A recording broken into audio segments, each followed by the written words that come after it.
Alors, je m'appelle Chantal Latour et je suis mariée. Donc, mon nom est un nom qui appartient à une famille, qui n'est pas ma propre famille. Je suis chanteuse, je suis passionnée de musique.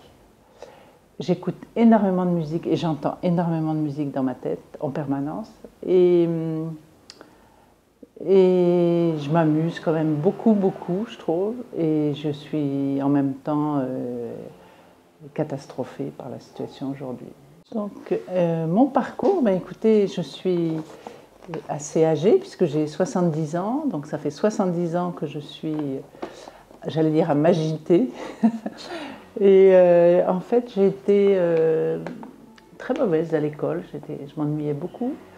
Mais ce qui m'a sauvée, c'est de faire des études d'assistante sociale. Et là, j'ai été passionnée parce que je suis sortie de l'école, qui m'a beaucoup pesé, et j'ai été virée de l'école. En première, on m'a dit « bonne pour la vie active ». C'était la lettre qu'ont reçue mes parents. Donc, et j'ai dit « mais moi, j'ai envie d'être assistante sociale ». Et à cette époque, on pouvait ne pas avoir de bac et faire ce genre d'études. Et c'était passionnant parce que je me suis retrouvée dans une école préparatoire à faire des stages. Et j'ai été en stage avec des prostituées à Pigalle, j'ai été en stage avec des aveugles à Valentin, oui, à l'association.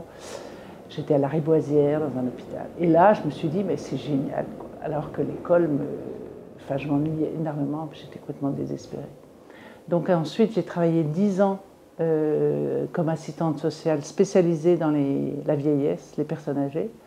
Ça a été pour moi, disons, un champ absolument essentiel. Maintenant, je comprends à peu près pourquoi les personnes âgées, j'ai un peu travaillé pour comprendre. Et à ce titre-là, j'ai été, donc mon premier poste c'était à la mairie de Dijon.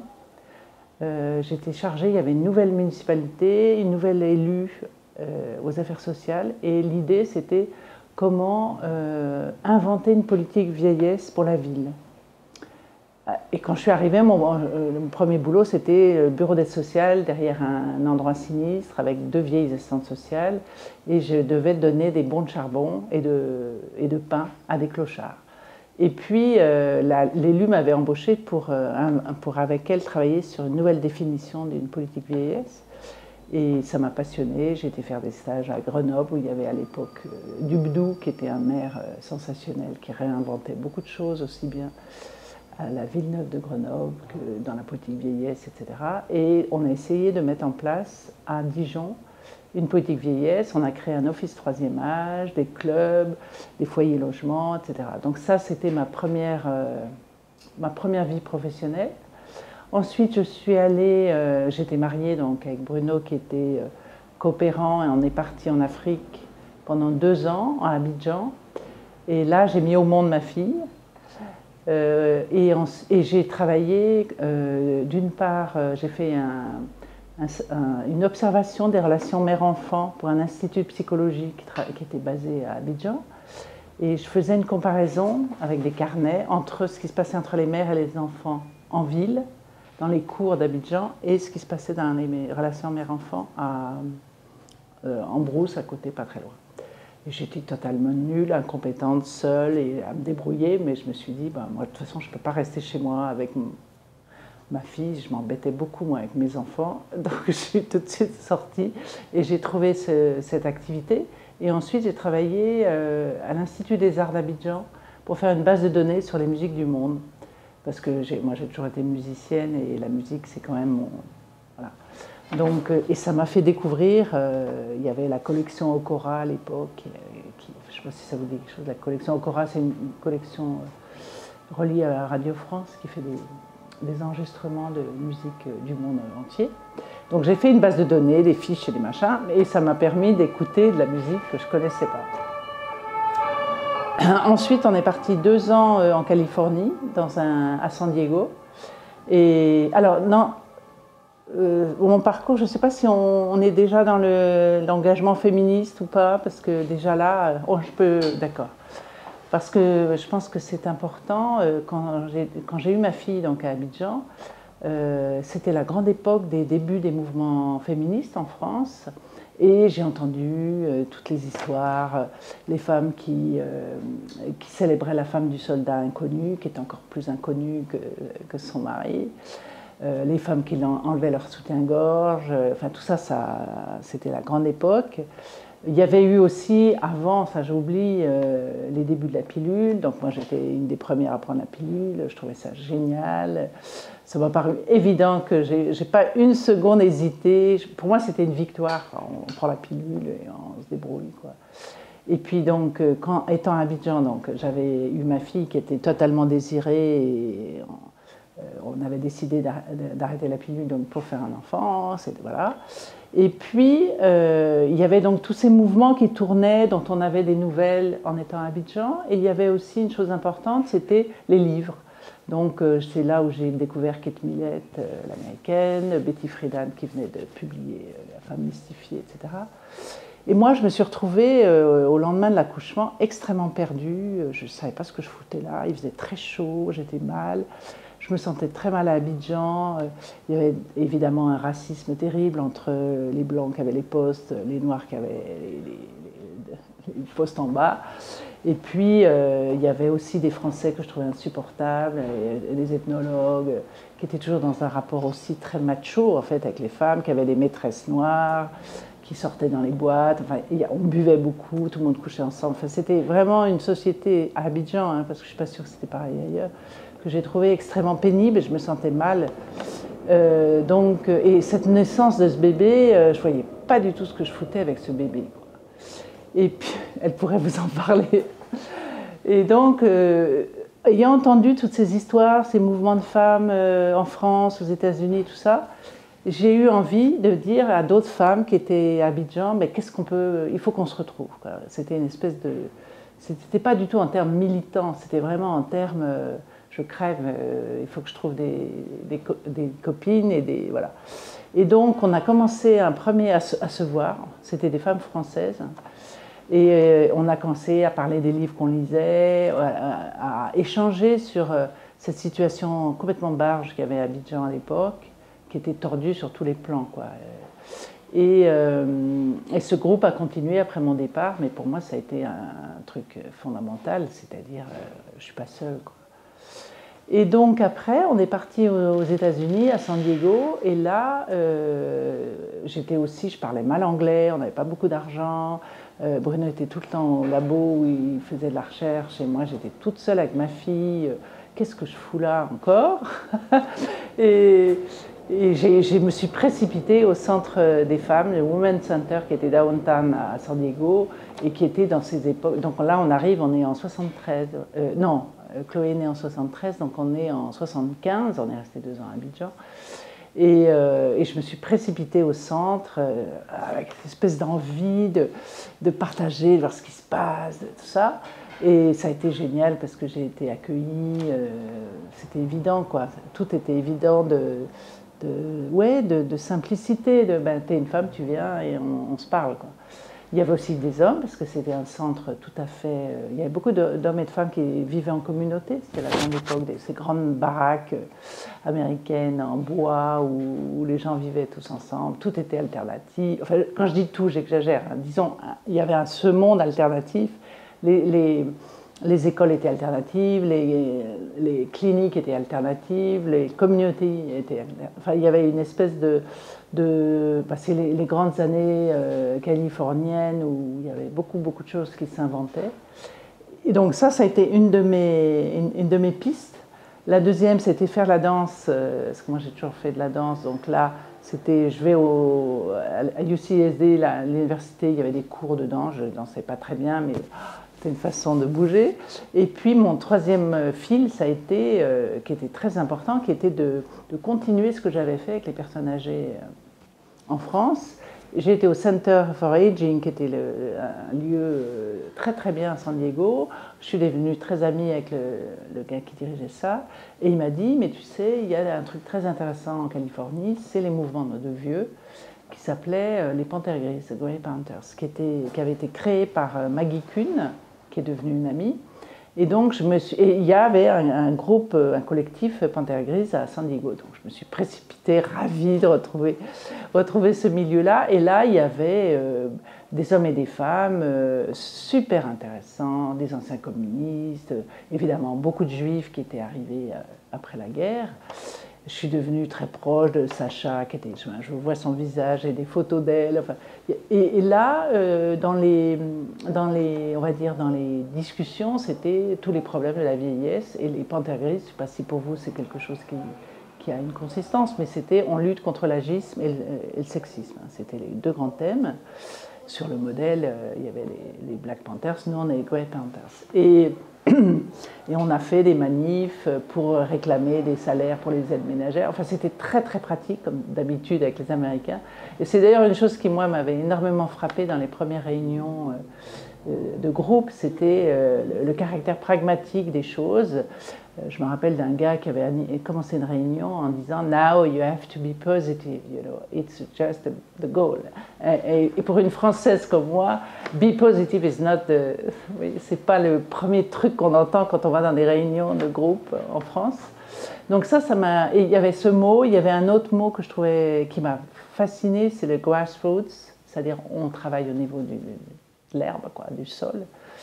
Et on partage, quoi. C'était vraiment alternative, grassroots et positive. C'était vraiment une vision de la politique pas du tout, je trouve, européenne. Moi, je me sentais complètement bien là-dedans.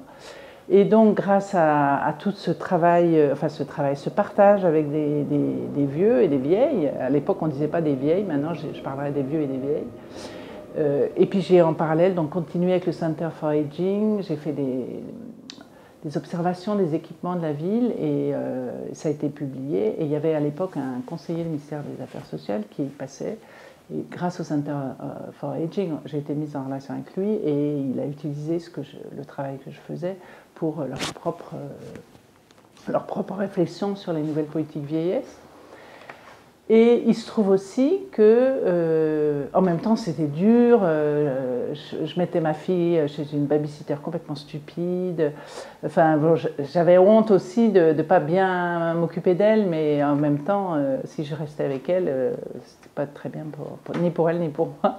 Et puis Bruno était débordé dans son labo, tout ça. Et donc, on a passé 2 ans. J'ai passé mon temps dans tous ces groupes à être avec eux. Et là aussi, le mot militantisme, pour moi, n'est pas le... Je ne me sens pas militante du tout. Je me sens vivante et à partager des choses avec des gens. Le mot militantisme, pour moi, n'est pas tout à fait adapté, je trouve, comme... c'est de la survie, tout ça. Hein. On ne va pas lutter pour une cause. Moi, je lutte pour moi.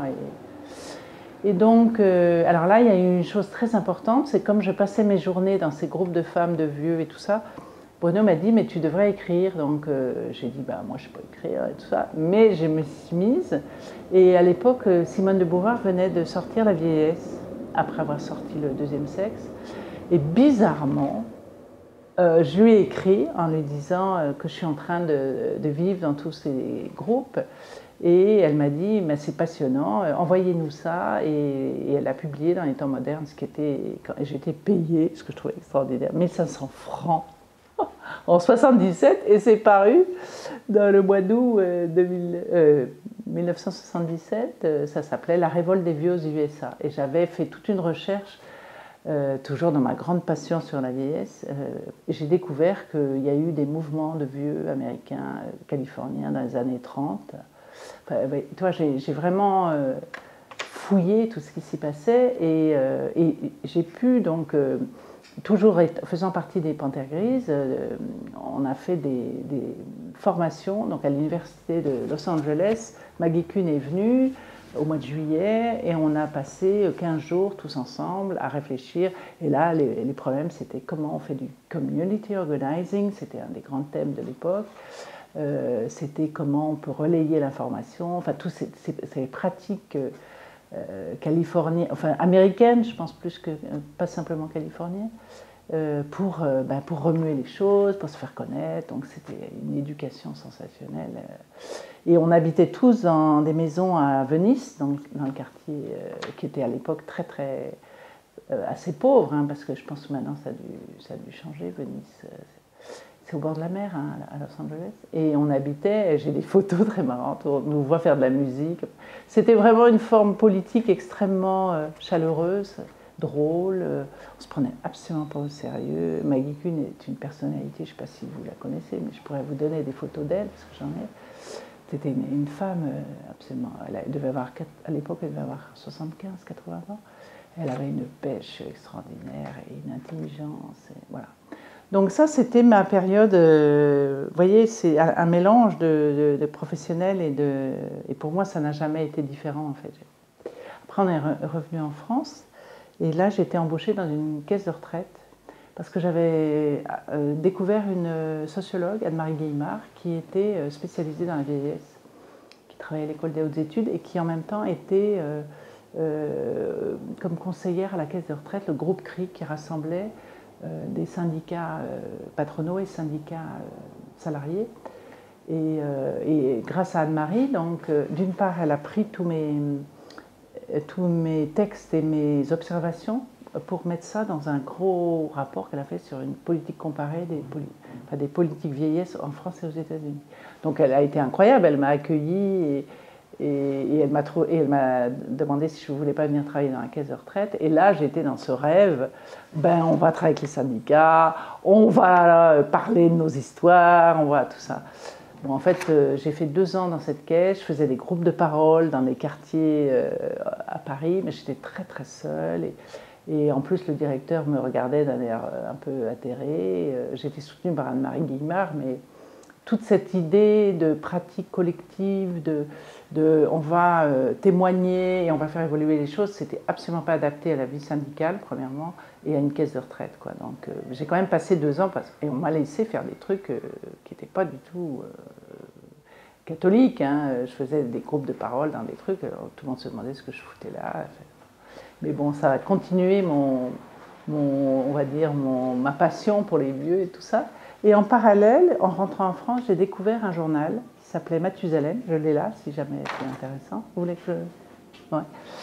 Mathusalem, le journal qui n'a pas peur des vieux, qui était une publication qui avait été créée par Dominique Levaguerez, qui, elle, était à l'origine assistante sociale et ensuite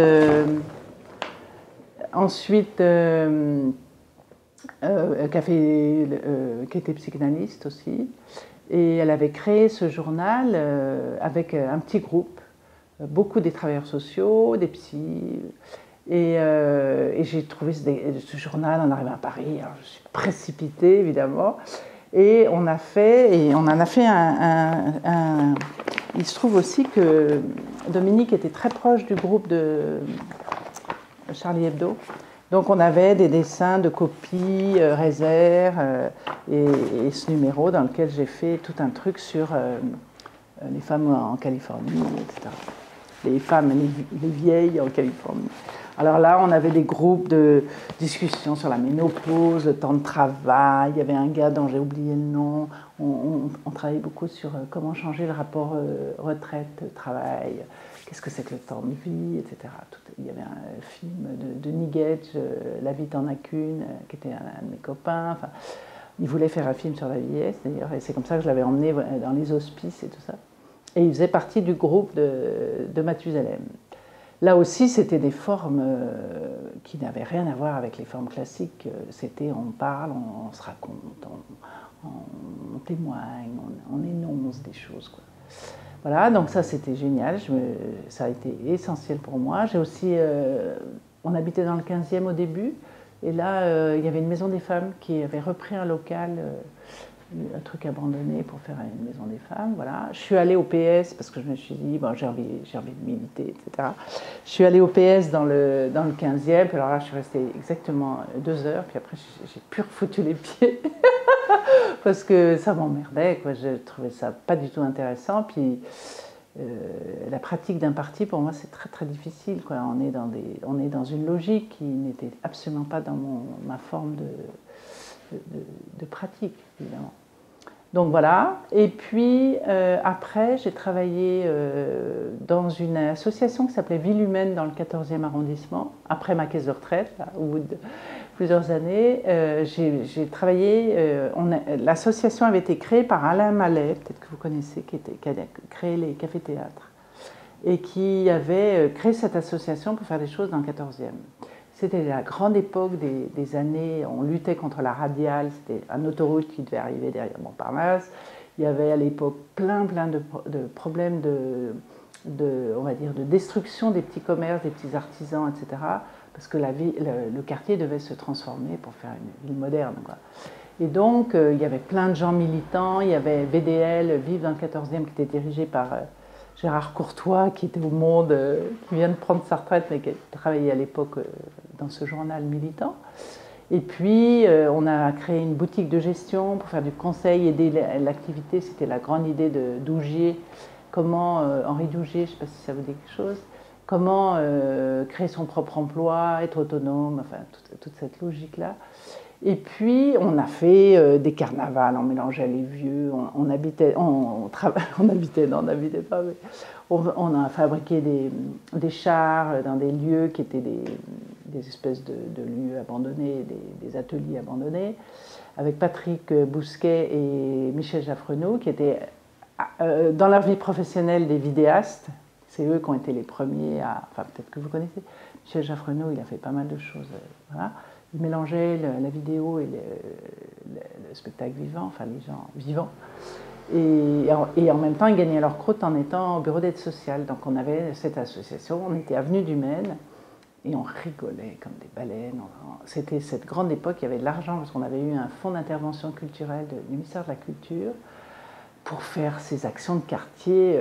C'était vraiment, je trouve, une époque extrêmement libre du point de vue des pratiques culturelles, quoi. Il y avait une place, quoi, puis il y avait du fric. Donc on a bénéficié de ça. Ce qu'on faisait n'était sans doute pas très sérieux, ni très réfléchi, mais je pense qu'on a eu des périodes là très heureuses, quoi, d'invention, voilà.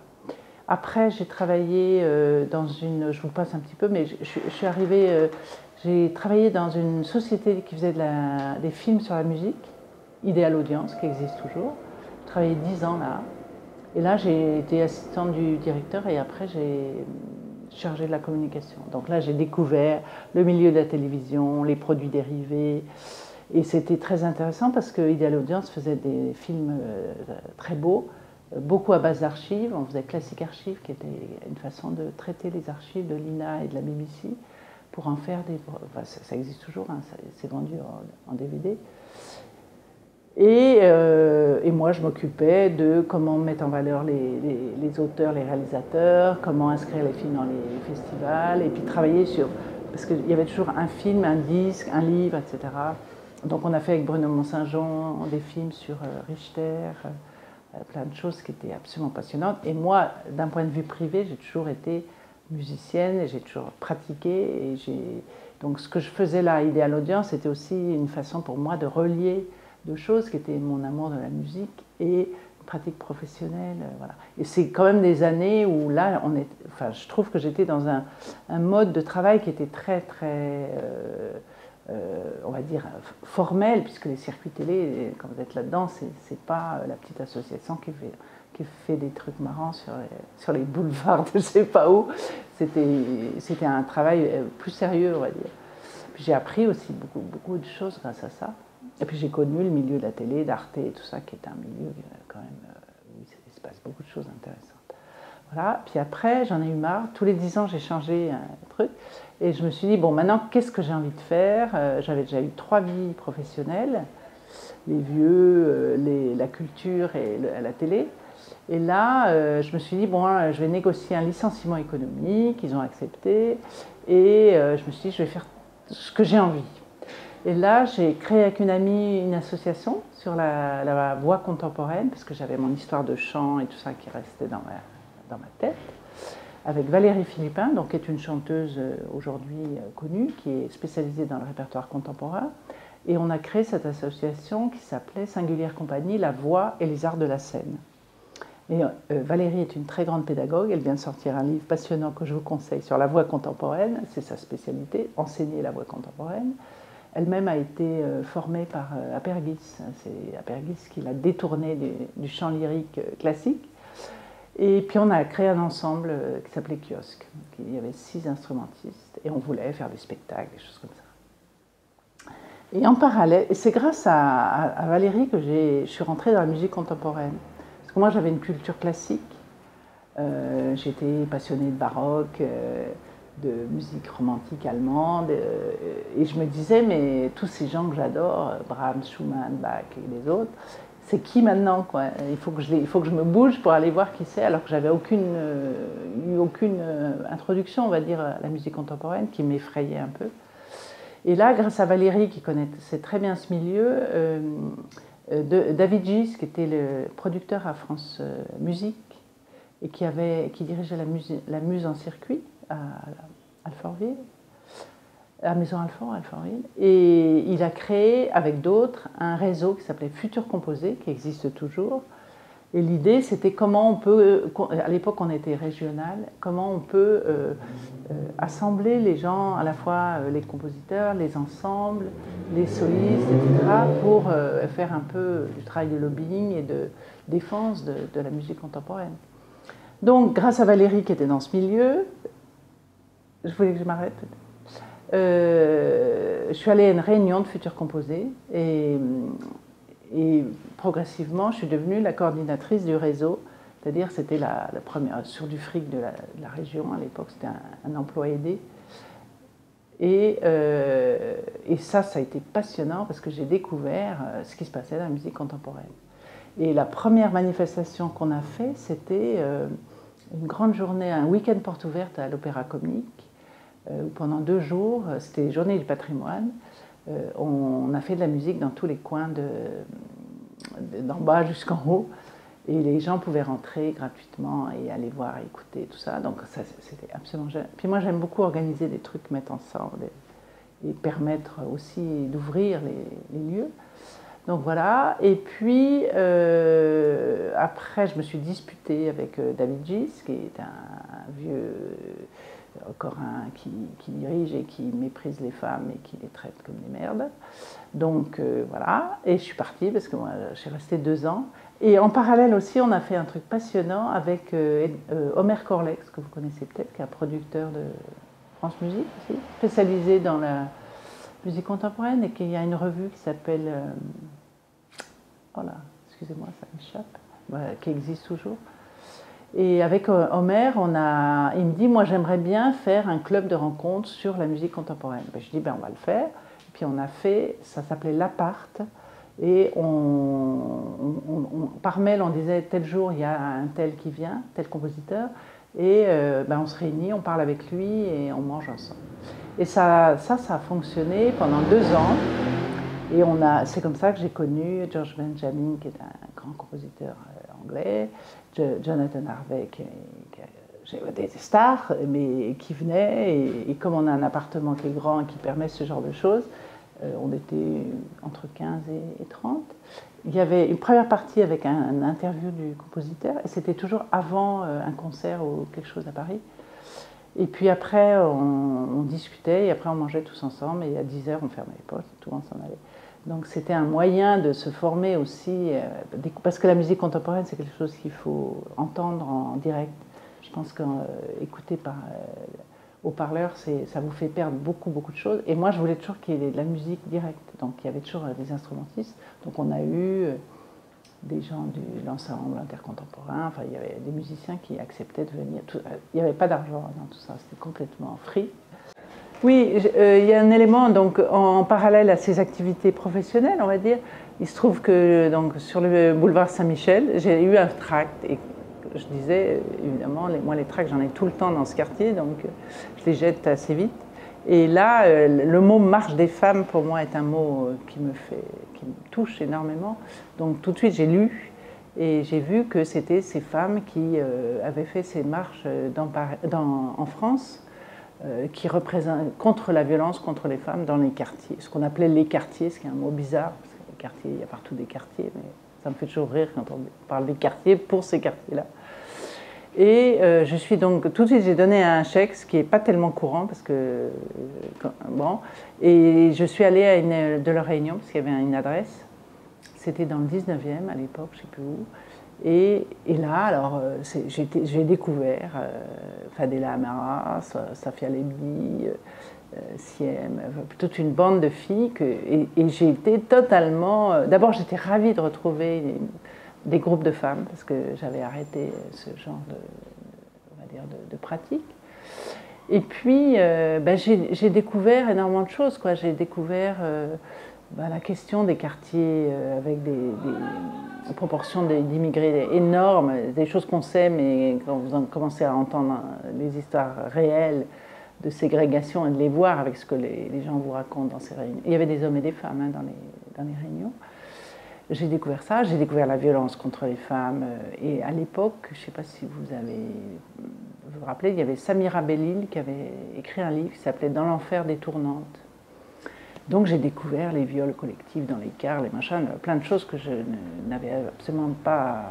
Et puis surtout, il y avait cette histoire horrible de Sohane qui avait été brûlée vive à Vitry. Et c'est le début de Ni pute ni soumise. Donc, mais alors, ce qui est marrant, c'est que je me suis retrouvée dans ces réunions absolument ravie de trouver cette ambiance que j'avais perdue, en fait. Et aussi, ce qui m'a un tout petit peu étonnée, c'est que moi, j'étais absolument pas de ce milieu-là, évidemment. Moi, je suis une bourgeoise du quartier latin qui vit dans un milieu intellectuel, etc. Et je trouvais que je me sentais complètement... il y avait un brassage de gens assez marrant à l'époque. Et voilà, donc je suis devenue très amie de Safia et Siem, et Fadela, elle était très occupée, mais j'aimais beaucoup, je suis allée aux universités d'Ourdan, 2 fois, il y avait des universités de... Et puis ce qui m'intéressait aussi beaucoup, c'est ce qui pouvait se passer avec la musique, parce que ça a quand même été toujours aussi mon obsession. Et elles m'ont dit, à l'époque, elles voulaient se structurer, c'était marrant parce que c'était la grande mode, il fallait se structurer. Je pense que ça les a entraînées à des tas de catastrophes, mais à l'époque, c'était pas encore structuré, c'était des groupes qui se battaient sur des choses. On faisait aussi des discussions dans les lycées sur la violence contre les femmes, le sexisme et tout ça. Et elles m'ont dit, mais est-ce que tu voudrais pas t'occuper d'un pôle culture? Alors j'ai dit, ouais, moi je veux bien m'occuper d'un pôle culture. Et à l'époque, Samira Belil, donc, qui avait écrit ce bouquin que je connaissais, est morte d'un cancer je sais plus de quoi, du foie, je sais plus quoi. Et j'avais eu envie de faire une soirée d'hommage à Samira. Et puis elle m'avait énormément touchée parce que c'était quelqu'un qui a... Enfin, je ne sais pas si vous avez connu ce livre, mais c'était très très fort comme récit. Et elle-même faisait à l'époque pas mal de passages en télé, tout ça. Et je trouvais aussi difficile ce récit qu'elle devait se coltiner et revivre et tout ça. Et donc j'ai proposé qu'on fasse une soirée d'hommage à Samira. Et on l'a fait au Lavoir Moderne, qui existe toujours, je crois, dans le 18e, dans le cadre du Festival des femmes qui était à l'époque. Et on a fait une soirée avec lecture des extraits de son livre, du hip-hop, de la musique, etc. Bon, je ne vous raconterai pas les détails, mais il y a eu quelques soucis avec la mère de Samira qui était très montée contre Ni pute ni soumise. Parce qu'elle pensait que c'était Ni pute ni soumise qui avait tué sa fille, quoi. Donc ça a été très compliqué de ce point de vue-là. Et puis après, donc j'en étais sur le plan boulot, donc futur composé, 2 ans de boulot, découverte passionnante des compositeurs de ce milieu et tout ça. Et puis je me suis engueulée avec David Gis, que je trouvais insupportable, et je suis partie. Et là, j'ai commencé à m'intéresser à l'ethnomusicologie grâce à un ami, Denis Laborde, qui est ethnomusicologue à l'école des hautes études. Et là, j'ai suivi les séminaires un peu par... Oh, j'avais plus de boulot et je me suis dit, tiens, mais j'ai plein de trucs j'y connais rien, moi, j'ai jamais fait de musicologie, tout ça. J'ai toujours fait en parallèle du chant et du piano. Et donc là, j'ai découvert l'ethnomusicologie, c'est-à-dire la musique dans sa dimension sociale, politique. Et Denis est un formidable pédagogue.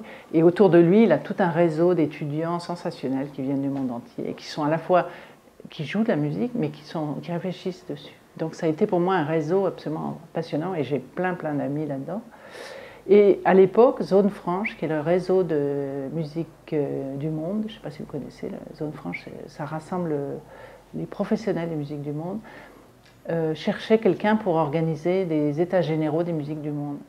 Et moi, avec le groupe d'étudiants, on a dit, bon, on va s'en occuper, tout ça. Mais ils voulaient embaucher quelqu'un parce qu'il fallait... Et j'ai dit, bah, moi, je veux bien, ça m'intéresse beaucoup. C'était aussi une façon de découvrir un milieu que je ne connaissais pas du tout. Puis quand vous faites des états généraux, vous rencontrez tout le monde du milieu, c'est génial. Donc j'ai rencontré plein d'ethnomusicologues, des musiciens, des pros qui organisent des festivals, qui ont des maisons de disques, etc. Et on a fait des états généraux donc en août, fin août, à Sciences Po. Donc ça a été aussi pour moi une piste, j'ouvrais mon champ à un autre monde de la musique que je connaissais très mal. Et c'est vrai que s'ouvrir comme ça aux musiques contemporaines et aux musiques du monde, c'était une façon aussi d'élargir mes oreilles quoi, à d'autres mondes. Et puis après, quand j'étais à Futur Composé, j'ai rencontré Jean-Pierre Sévos, qui était à l'époque à la région Île-de-France, qui s'occupait des enseignements artistiques, qui est un compositeur, qui a dirigé le Conservatoire de Poitiers, etc., et qui cherchait quelqu'un pour travailler avec lui sur ses projets artistiques. Et donc j'ai beaucoup hésité, parce que c'était un homme, et j'avais pas du tout j'avais très envie de travailler avec des femmes. Et finalement, il était têtu, et j'ai continué. Et là a commencé une nouvelle vie professionnelle, dans laquelle je suis aujourd'hui, qui est de travailler sur l'expression collective en utilisant la voix comme outil pour créer des espaces de parole qui sont des spectacles en fait. Mais alors, on a beaucoup travaillé depuis 8 ans sur toutes ces formes collectives d'expression. Et pour moi, c'était absolument génial parce que j'avais l'impression de relier deux choses qui étaient ma pratique sociale, politique et ma pratique, on va dire, de musicienne, de chanteuse, parce que j'ai énormément travaillé la voix et ça me passionne toujours. Et la voix, ben, pour moi, c'était deux choses, la voix contemporaine, la voix au sens de l'instrument, mais la voix politique, puisque j'ai quand même eu toujours ce problème et cette envie de comment on développe sa voix, comment on crée son espace, comment on se fait entendre. Donc on a en fait inventé un peu, avec Jean-Pierre Sévos, cette forme de travail collectif musical, puisque c'est vraiment vocal ce qu'on fait. C'est pas du théâtre, c'est pas de la chorale. Mais on travaille sur des enjeux. Et là, c'est important, on a fait un portrait vocal de Poitiers avec des habitants des différents quartiers qui parlaient de leur rapport à la ville. Et ça a été un spectacle qui a été donné au TAP, à la scène nationale de Poitiers. Et puis on en a fait un autre sur le changement climatique. Et là, on arrive dans un espace qui est aujourd'hui un de mes champs de bataille. C'est la question aujourd'hui du dérèglement climatique. Et c'est vrai que là, Bruno, dans son travail personnel de philosophe, nous a beaucoup poussé, nous et plein d'autres gens, à comment aujourd'hui trouver des formes qui puissent rendre sensibles les gens à cette question qui est tellement difficile à appréhender, tellement effrayante, tellement terrifiante, et quel rôle les artistes peuvent jouer dans cette histoire de travail sur la sensibilité à cette question. Donc c'est vraiment poussé par lui parce que moi, l'écologie, le climat, je m'en foutais complètement. Et pour moi, c'était absolument pas un enjeu. J'avais d'autres urgences, on va dire. Et donc on a travaillé sur un grand spectacle qui s'appelait Le Monde et nous, qui était un spectacle avant la COP21, avec cette idée très simple de qu'est-ce que les gens, nous, on peut dire sur cette histoire de conférence mondiale, qu'est-ce qu'on peut apporter. Et on a fait ce spectacle en Poitou-Charentes, à l'époque financé par le Conseil régional et la DRAC. Et on a eu un film qui a été présenté à la COP21 dans l'espace. Et donc ça m'a aussi permis, à ce moment-là, de travailler avec la coalition climat, parce qu'on avait ce projet avec des gens sur une région, qu'est-ce que les habitants peuvent dire de cette question, et en parallèle, on avait cette idée pour la COP21, de faire une grande clameur. Ça m'était venu un petit peu. Qu'est-ce que nous, on peut dire aux gens qui sont en négociation, allez, grouillez-vous, faites quelque chose, bougez-vous, nous on a envie de faire part de notre souci, notre urgence, de notre inquiétude et tout ça. Et donc on avait un projet très très très ambitieux qui était de faire de participer, dans le cadre de la coalition climat, à une prise de parole politique dehors, quoi. Malheureusement, il y a eu les attentats en novembre, on est en 2015, donc toutes les manifestations dehors ont été interdites. Et on a essayé de faire évoluer notre projet, et on a eu 4 lieux qui ont accepté de faire une manifestation à l'intérieur. Ça a été l'Opéra Bastille. On a fait une grande clameur dans l'Opéra Bastille. On en a fait au Centre Pompidou. On en a fait à comment ça s'appelle, Mediapart. Et on en a fait une autre dans un café près de la gare du Nord. J'ai oublié le mot. Donc là, l'idée, c'était comment on peut témoigner par le son, la musique, la voix de notre souci. Donc on a travaillé avec des artistes qui étaient venus pour la COP21, des gens du Nord, là, comment il s'appelle, le peuple en haut, là, excusez-moi, j'ai oublié. C'est pas les Inuits, ça va me revenir.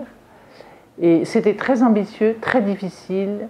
Je suis retournée dans toutes ces réunions qui étaient des réunions de la coalition climat, avec tous les problèmes habituels, de ces grands rassemblements qui rassemblent des gens qui sont d'obédiences différentes, même s'il y avait à la coordination, je me rappelle d'une fille sensationnelle qui travaillait là-dessus. Et ça m'a remis un pied aussi dans des groupes militants plus classiques. Mais en même temps, faire tous ces projets, développer des spectacles, c'est un travail énorme, et vouloir relier cette dimension politique et cette dimension artistique, c'est un boulot qui n'est pas simple du tout, et qui demande énormément d'énergie. Et donc depuis, je continue exactement la même chose. Là, on vient de faire la semaine dernière un spectacle avec 50 personnes en Limousin. Et là, la question, c'était sur l'alimentation. Ça s'appelait « Qu'est-ce que tu as dans le ventre ?» Et c'était 2 ans de travail avec des élèves du collège, Louise Michel à Saint-Junien, et des adultes du coin, des éleveurs. Et là, on a mis en scène ce travail de réflexion sur aujourd'hui, qu'est-ce que c'est que de manger, les dangers de manger, les plaisirs de manger, etc. Et puis, on en prépare un autre là, pour le 1er juin, et là, qui est sur le rapport de chacun à la musique. Toujours dans cette forme de qu'est-ce que chacun peut avoir à dire et comment on en fait une forme collective.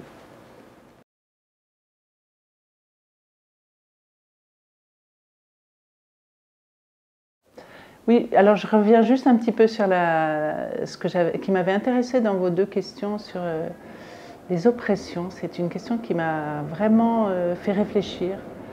Et les privilèges, parce que c'est aussi quelque chose dont on ne parle pas assez, je trouve. C'est vrai qu'on a tous des privilèges. Alors les oppressions, oui, j'ai eu un silence quand j'ai lu cette question, parce qu'en même temps, je suis une privilégiée. Donc l'oppression, je n'ai pas d'oppression du tout, ni des hommes en direct, ni des conditions de vie dans lesquelles je suis. Et en fait, pour moi, l'oppression, c'est d'être empêché, de perdre sa capacité de liberté et de mouvement, en fait. Et je pense qu'évidemment, les femmes ont d'énormes empêchements au niveau collectif. Mais moi, je vis avec des hommes qui ne m'oppressent pas, parce que je serais incapable de supporter une minute. David G, s'il m'a emmerdé, je suis partie. Donc j'ai cette chance d'avoir cette liberté de choisir les gens. Je vis avec un homme depuis 50 ans, c'est le même, c'est mon mari. S'il m'oppressait, il y a longtemps que je serais partie. Donc je peux vraiment pas dire, ça m'a amusé d'ailleurs en réfléchissant. Mais ce qui est essentiel, je trouve, c'est la liberté et l'espace en particulier pour les femmes, de prendre l'espace. Et à la fois sur le plan politique, sur le plan artistique, sur le plan professionnelle, je pense que, et notre génération énormément, moi j'ai 70 ans, donc je suis née en 48, je pense qu'on a eu une énorme difficulté à prendre l'espace et une tendance très nette à laisser aux hommes la place et à les pousser, à les célébrer, à les aider. Et j'aime beaucoup la phrase de... comment s'appelle celle qui a écrit Une chambre à soi? J'oublie toujours. Hein? Virginia Woolf. Elle dit les hommes, à sa génération, hein, je pense qu'il y a longtemps déjà, mais dit les hommes ont toujours devant eux un miroir que les femmes leur envoient et où ils se voient plus grands qu'ils ne sont. Et je trouve cette phrase géniale parce que je pense que c'est vraiment ça a été, parce que évidemment les choses ont bougé, hein, maintenant c'est plus pareil. Donc moi je suis de cette génération où on a beaucoup fait pour aider les hommes et on pense toujours qu'on n'est pas la bonne personne, on ne sait pas faire, et moi je suis une catastrophe pour ça, je crois toujours que je vais pas savoir, les mecs font ça beaucoup mieux que moi. Et là je trouve qu'on a alors je ne sais pas si on peut le définir en termes d'oppression, c'est une auto-oppression qui est culturelle, historique, tout ce qu'on veut. Et je pense qu'en particulier dans le domaine artistique, c'est une catastrophe, quoi. Les femmes qui veulent composer, elles ne pensent même pas qu'elles veulent composer, à ma génération. C'est très différent, je pense, maintenant. Et moi, je m'en réjouis tellement. J'ai plein de copines qui font des choses formidables. Et c'est vrai que ça m'a amusé l'autre jour. Une fille m'a dit « Oui, ça y est, j'ai eu ma bourse pour faire un film, une jeune. » Et je saute en l'air quand je me dis, chouette, elle a eu sa bourse pour... Bon, si un mec me dit ça, je me dis pas, chouette, il a eu une bourse pour faire un film. Et donc, ça reste pour moi toujours une espèce de priorité. Comment on peut, entre femmes, aussi se soutenir, s'amplifier, s'aider à... Et je trouve pas que les hommes fassent la même chose dans l'autre sens. Il me venait une phrase ce matin dans ma tête, je me disais, les hommes ne renvoient pas l'ascenseur.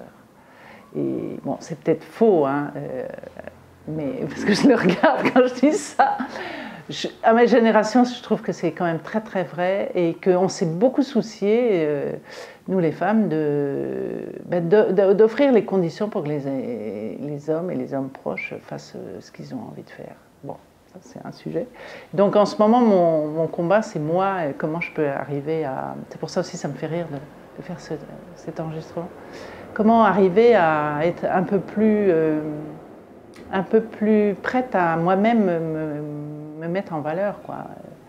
Arrêter d'être toujours sur la touche, quoi, d'une certaine façon. Et chanter, pour moi, c'était une façon aussi de prendre la parole et de me faire entendre et tout ça. Et c'est dur, je pense que c'est difficile. Donc les oppressions, elles sont très auto-produites. Alors je sais que c'est pas politiquement correct de dire ça, mais c'est vrai aussi. Donc, et pour moi, le nouveau slogan des féministes américaines, il faut nous amplifier, il faut s'amplifier entre femmes, je trouve ça génial, j'adore. En plus, pour moi, c'est une notion, on met du son, on crée des haut-parleurs, etc. Donc c'est important. Et alors sinon, attends, j'avais sur les privilèges. Moi, je suis une privilégiée, je suis une bourgeoise. J'ai été élevée dans une famille qui avait de l'argent. Et ça, c'est l'élément, on va dire, concret. Et d'autre part, les familles très très nombreuses, où on fait des fêtes, où on parle, on chante. Enfin, c'est une très grande richesse, avec beaucoup de pathologies, mais ça, je la laisse en dessous, parce que c'est pas dans les privilèges d'hériter de la pathologie familiale. Et l'autre chose très importante dans les privilèges, c'est que moi j'étais des deux côtés, mon père et ma mère, c'était des familles où la musique était essentielle, quoi. Mon grand-père jouait du violon, mes tantes jouaient du piano, donc la musique fait partie du mode d'existence, quoi. Et c'est pas artificiel, c'est pas superficiel surtout. C'est-à-dire que la musique est considérée comme une nourriture vitale, quoi. C'est pas du tout accessoire. Voilà pour les privilèges. Alors, pour la réponse, attends, la nouvelle question. Alors, d'où je parle? Oula. Donc, moi, je vis à Paris, dans le 6e arrondissement, et je vis aussi à la campagne, dans l'Allier. où on loue une maison qui est un endroit merveilleux, un petit village perdu dans la campagne, entre Moulins et Vichy, avec des moutons, des vaches et une vieille maison pleine d'araignées et de souris. Et je fais du feu et j'ai mon piano. Et Bruno a une petite maison, il écrit et c'est le bonheur total, quoi. Donc ces deux éléments, et être à Paris c'est aussi passionnant et en même temps je suis très fatiguée de Paris. Et donc j'ai très souvent envie de partir. Et il se trouve que je travaille beaucoup en Limousin et dans la région centre. Donc où je vis entre ces endroits. Après, dans quel contexte? Je ne sais pas si j'ai peut-être dit déjà pas mal de contextes. Non, ça va. Ouais. J'ai aussi travaillé à Paris, oui, à la Maison des pratiques artistiques amateurs. On avait fait J'étais chargée de la voix à la création. Ça a été créé par la ville de Paris, boulevard Saint-Germain, je ne sais pas si vous connaissez. Donc là, je me suis occupée aussi de mettre en valeur les chorales, les voix, faire connaître. On avait fait un truc très marrant, ça s'appelait Vocalib, où pendant 2 jours, tout le monde présentait ses activités et on pouvait tester des chants différents, des musiques différentes, etc. Après, il y a eu un autre directeur, il n'a pas eu envie, donc ça s'est arrêté. Mais je trouvais qu'à Paris, c'était intéressant de faire connaître les ressources. Puis moi, je suis toujours à vouloir que les gens chantent, donc je les pousse. On m'appelle pour me demander où est-ce qu'on peut faire tel ou tel type de musique, donc j'aime bien. Donc à Paris, j'ai fait un petit peu. Puis on avait fait aussi un festival qui s'appelait Attitude 18 dans le 18e arrondissement, où là aussi on essayait de mettre en valeur les ressources de l'arrondissement. Donc voilà pour le contexte. Comment vous engagez-vous auprès de votre territoire? Ça c'est facile. Par mon boulot, c'est maintenant ça, hein, où vous le posez. Ouais. Par mon travail là depuis 8 ans, c'est vraiment un travail de repérage, d'observation, d'enquête sur des territoires, donc en Poitou-Charentes, en Limousin. Et moi, je m'occupe beaucoup de la partie détecter les gens avec qui on va faire les choses. Parce qu'il y a toujours un premier fil qui est un peu les associations du coin. Vous allez à la maison de quartier, machin, ils vont vous donner la liste des associations. Mais je pense qu'aujourd'hui, il y a plein de gens qui ne sont pas dans tous ces circuits-là et qui sont des gens avec qui on a envie de faire des choses, et qui ont plein de choses à raconter, à faire. Et puis moi, c'est ça aussi qui m'amuse, c'est d'aller trouver... Et ça, c'est les cafés, les lieux, les copains des copains qui Et ça, c'est un boulot que j'adore. C'est vraiment de la... Ouais, c'est de l'enquête. Et puis c'est découvrir des personnes, quoi. Donc ça, c'est un vrai bonheur. Donc pour répondre, oui, comment s'engage... c'est vrai qu'aujourd'hui, la question du rapport aux espaces, aux lieux et aux attachements de ce qui compte pour les gens, c'est vraiment essentiel parce qu'il y a plein de gens qui se sentent paumés, largués, complètement sans racines ou sans histoire.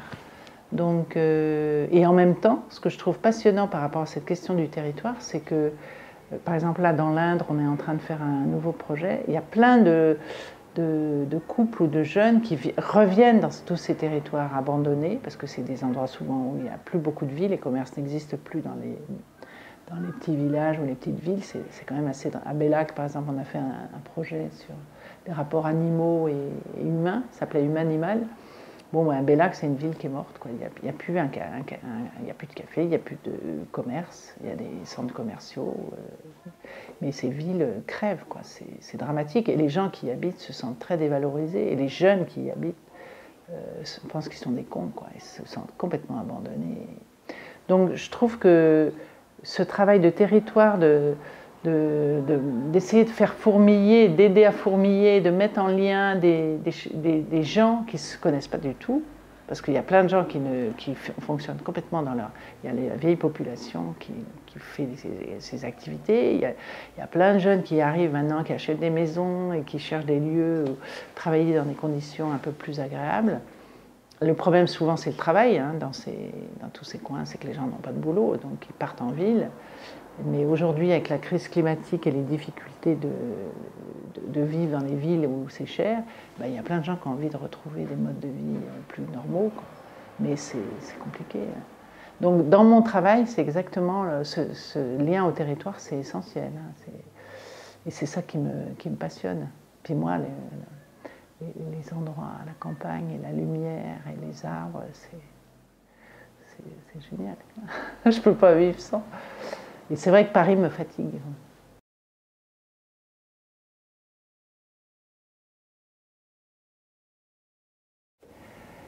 Je pense que une première chose, c'est de... Je m'adresse à moi-même déjà, c'est-à-dire qu'est-ce que j'entends de moi. Et c'est vrai que le son, la musique, la voix, c'est vraiment aussi déjà ce souci, qu'est-ce qu'on a comme son. Et moi je pense que c'était quelque chose de très très important sur le plan de mon histoire personnelle. Donc la première chose, c'est je m'adresse à moi-même, c'est-à-dire qui je suis, qu'est-ce que j'entends, qu'est-ce que je veux, qu'est-ce que je cherche. La deuxième chose, c'est que, évidemment, les adresses, quand on passe au niveau collectif, c'est des adresses à des gens très précisément. La pilule qui n'existait pas ou le droit à l'avortement, les adresses en tant que femme, c'était nos corps nous appartiennent, enfin toutes ces phrases, nous les femmes. Et on s'adressait à qui? On s'adressait aux gens qui avaient le pouvoir de faire la loi. La loi sur l'avortement, le droit d'avoir des pilules, donc l'adresse, là, elle était vraiment, je trouve, celle du politique, des élus. Dans les autres combats, c'est-à-dire que l'adresse, pour moi, elle est très ciblée. Je ne crois pas qu'on s'adresse en général, on va crier dans la rue et dire j'ai envie de dire, je ne sais pas quoi. Pour moi, c'est vraiment lié à une cible. Et on n'est pas très bon en France là-dessus. Je trouve qu'on est très peu, pas assez organisé par rapport à ces techniques de bien concentrer et aller là où on veut aller. On est quand même très très souvent dans le discours général qui n'est pas très efficace. Enfin, ça me paraît. Et c'est vrai que je pense que le passage en Californie a dû me former là-dessus. Sinon, j'essaie de réfléchir. Aujourd'hui, le drame essentiel, c'est quand même cette histoire de transformation climatique et changement de modèle. Donc là, c'est très compliqué justement l'adresse, parce que l'adresse, elle est extrêmement vaste, quoi. Et c'est là où on est perdu aussi, je trouve, aujourd'hui, parce qu'il y a tellement de niveaux et tellement de connexions entre les choses qu'on est tous un peu paumés, parce que à qui on va dire tout ça, c'est vachement compliqué, je trouve, comme problème. Donc là-dessus, je trouve que c'est difficile. Sinon, sur la place des femmes, eh ben, la place des femmes est là par rapport à ces histoires de place dans l'espace public, dans l'art, dans les métiers, etc. L'adresse, je trouve que cette histoire de solidarité et d'amplification, mais vous me direz, c'est peut-être pas assez suffisant, il faut aller quelque part. Mais c'est aussi très compliqué parce qu'au niveau du discours, tout le monde vous dira que c'est l'égalité. C'est merveilleux, tout est égal. Alors quand on voit dans les faits, et les attitudes en plus implicites de tellement d'hommes, quand même fabuleux. Donc, alors, les hommes qui n'aiment pas quand je dis ça, mais c'est quand même vrai qu'il y a plein de choses qui sont implicites contre les femmes, quoi. Et il y a du boulot, hein. Encore en France aujourd'hui, moi je suis ahurie de lire et d'entendre ce qu'on est en train en ce moment d'entendre depuis MeToo, là. C'est ahurissant, même dans les milieux intellectuels, soi-disant évolués, quoi. Les femmes ont un mal et elles sont responsables aussi de cette histoire de place, quoi. Enfin, c'est toujours mon histoire de place et d'espace, comment on prend cet espace. Je pense qu'il y a un vrai, vrai problème d'alliance aussi, et que les hommes vous laissent souvent tomber dans les moments, au sens où, enfin moi c'est un des reproches que j'ai fait souvent dans les conduites, comment on appelle ça, le harcèlement sexuel et autres, c'est que les hommes ne prenaient pas position. Moi, je l'ai vu dans certaines circonstances où les femmes se trouvent stupides de râler ou d'avoir l'air en douille parce qu'elles trouvent que le mec se conduit mal. Mais les hommes ne se bougent pas. Et ils laissent les femmes se. Ils ont peur et ça. Ils sont dans une espèce de. C'est pas qu'ils sont pour, mais c'est pas qu'ils vous aident à. Enfin, je sais pas si je suis claire sur ce point. Ça me frappe énormément, et dans beaucoup, beaucoup de milieux. Et les hommes ont peur de prendre position comme quoi ils ne sont pas avec les autres hommes. C'est très, très... Alors ça va bouger là, parce qu'en ce moment, il se passe quand même plein de choses qui bougent. On va espérer. Voilà ce que j'ai répondu sur les adresses. Alors mes combats, je crois que je suis claire, non? Ou il faut que je revienne. Mes combats, c'est simple, enfin, moi je pense que la solidarité, c'est absolument fondamental. C'est le lien avec d'autres. Mais c'est aussi, si je parle en termes de mes combats à moi, Chantal, aujourd'hui, c'est aussi trouver de la solitude, de l'espace. Je trouve que je suis trop encombrée par beaucoup de choses. Je manque de temps seul. Alors c'est un combat minimum. C'est un combat, oui, minimum. Mais je trouve qu'on s'agite tous beaucoup, on parle beaucoup. Il y a du bruit partout, il y a la musique partout.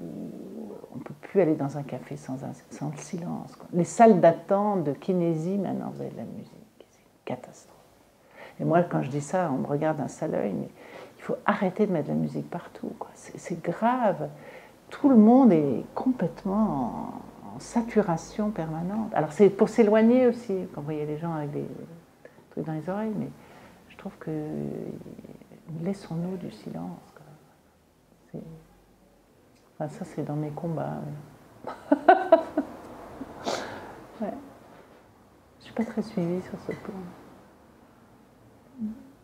Sur le laissons-nous du silence, je vous assure que c'est pas très bien vu de dire ça. Voilà.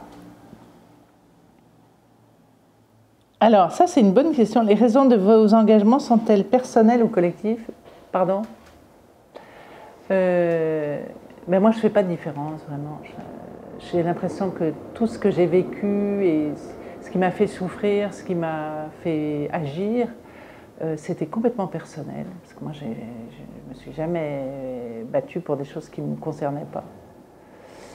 Et cette histoire de vieux et de femmes, ou de vieilles et de femmes, c'est pour moi des choses liées au corps, c'est-à-dire c'est la corporalité de chacun, aussi bien dans les sexes que dans le vieillissement. Et ma passion pour les vieux, c'est aussi cette métamorphose avant de mourir, comment on se transforme, quoi.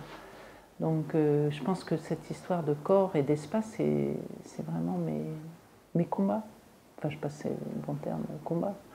Disons que c'est mes points de recherche.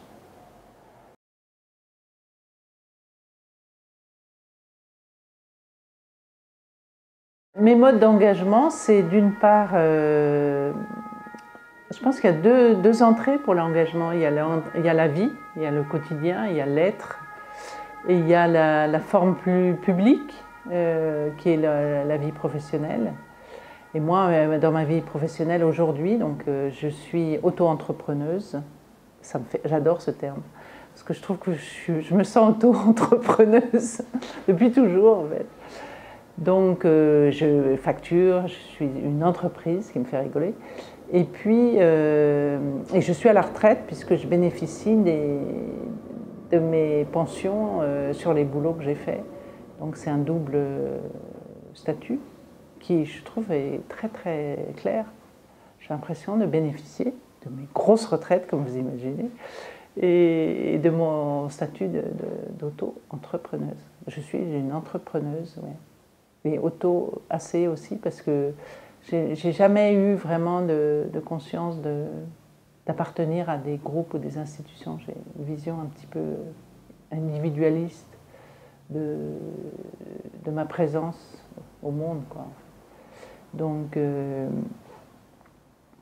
mes engagements aujourd'hui et les projets, c'est continuer à travailler sur ces projets politiques. Pour moi, c'est des projets politiques évidents, c'est continuer à utiliser ce qu'on sait faire pour mettre en espace des prises de parole, en fait.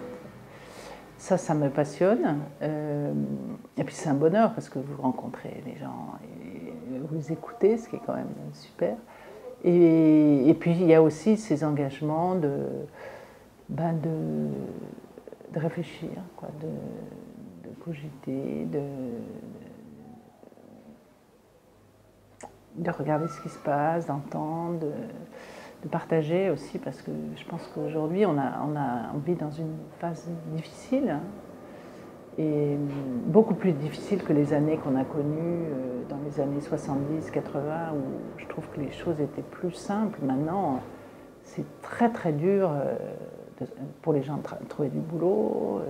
Les conditions de vie sont quand même très souvent difficiles dans les emplois. C'est-à-dire que vous entendez des histoires ahurissantes de gens qui sont dans des bons boulots et qui vous racontent des choses tragiques. C'est ahurissant ce qui se passe. Ça, c'était pas vrai il y a 30 ans. Hein. Donc, pourquoi je suis partie là-dessus Mes projets, oui, c'est simple, c'est continuer ce que je fais, exactement. Et je suis au bon endroit et j'ai rien envie de changer, sauf être un peu plus tranquille, un peu plus solitaire. Donc c'est une chance, hein, de se dire ça. Quel dispositif, je crois que je suis claire, ou, hein, ça va. Puis c'est aussi, moi j'ai des petits-enfants, c'est merveilleux aussi. Je trouve que j'ai pas été une bonne mère.